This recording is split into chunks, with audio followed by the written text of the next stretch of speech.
Hello बच्चों, आज हम स्टार्ट करेंगे ग्रेविटेशन का एक most important topic that is acceleration due to gravity of the earth. तो acceleration due to gravity of the earth क्या होता है? जैसे कि आपके पास यहाँ पर एक अर्थ है, हमने अर्थ को एक स्फेयर कंसीडर किया है जिसका रेडियस बच्चों r है, इसका मास m है और अर्थ का सेंटर हमने O कंसीडर किया है। अब ये जो ऊपरी सरफेस है, इसका आउटर सरफेस है, तो ये this is on the surface. तो ऑन द सरफेस पर एक बॉडी है जिसका मास m है, स्मॉल m। तो m जो रिप्रेजेंट कर रहा है बच्चों, this is mass of body. Capital M जो कंसीडर हो रहा है बच्चों यहाँ पर, that is mass of earth, and R represent radius of earth. Okay, तो कोई भी बॉडी जब on the surface of earth रखी जाती है तो वो अर्थ के सेंटर पर एक फोर्स लगाती है, और वो जो फोर्स होती है दैट इज F, वो किसके बराबर होगी? दैट इज mg के बराबर।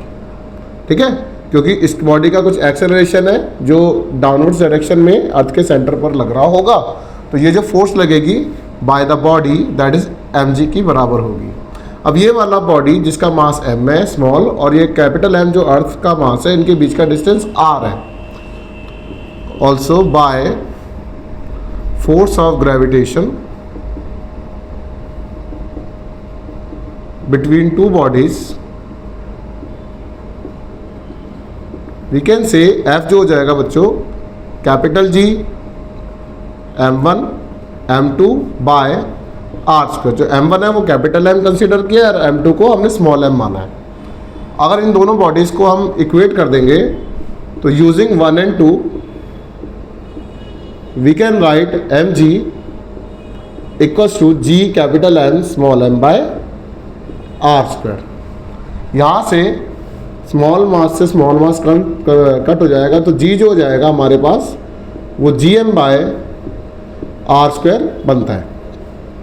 तो ये बॉडी का जो एक्सेलरेशन लग रहा होगा अर्थ के सेंटर पर, तो we can see that is g which is 6.67 into 10 की पावर -11। मास ऑफ अर्थ को जो हम कंसीडर कर रहे हैं बच्चे यहाँ पे 6 इंटू 10 की पावर 24, और रेडियस को 6.37 इंटू 10 की पावर 6 का whole square. We can write g which is equals to 9.8 metre per second square. तो सॉल्व करने पे हमारे पास जो वैल्यू आती है वो ये होती है। ठीक है बच्चों, यहाँ तक clear? The next topic is that is average density of earth. तो we have to calculate the average density of earth. तो एवरेज डेंसिटी ऑफ अर्थ कहता है we know that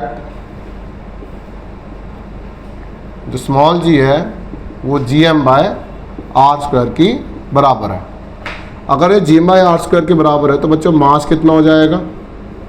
gr square by g। अब हमें density निकालनी है तो we can right मास होता है वॉल्यूम इनटू डेंसिटी, तो ये हो जाएगा g r square by g। तो v जो होता है वॉल्यूम हो जाएगा 4/3 pi r cube into rho which is equal to g r square by g। तो ये r स्क्वायर से ये r क्यूब कैंसिल आउट हो जाएगा, तो जस्ट r बचेगा। तो डेंसिटी को एक ही तरफ रहने देते हैं, तो वी कैन राइट डेंसिटी। अब हमने यहाँ लिख दिया तो 3 ऊपर चला जाएगा बच्चों, 4 नीचे आ जाएगा 4 पाए, और r भी नीचे आ जाएगा। ठीक है ना, यहाँ तक क्लियर होता है? और ये g बाय कैपिटल G हो जाएगा, है ना। तो इस तरीके से हमारे पास डेंसिटी की इक्वेशन आ जाएगी। तो डेंसिटी की इक्वेशन में जब मैं वैल्यूज़ को पुट करूँगा तो we can write 3 into 9.8 divided by 4 into 3.14। Radius को हम 6.37 इंटू 10 की पावर यहाँ पर हम लिखते हैं दैट इज 6, और यहाँ पर 6.67 इंटू 10 की पावर -11। तो nearly equal to 5500 kg density होता है, mass upon volume kg per metre cube हो जाएगा, जो हमारी रिक्वायर्ड डेंसिटी बनेगी।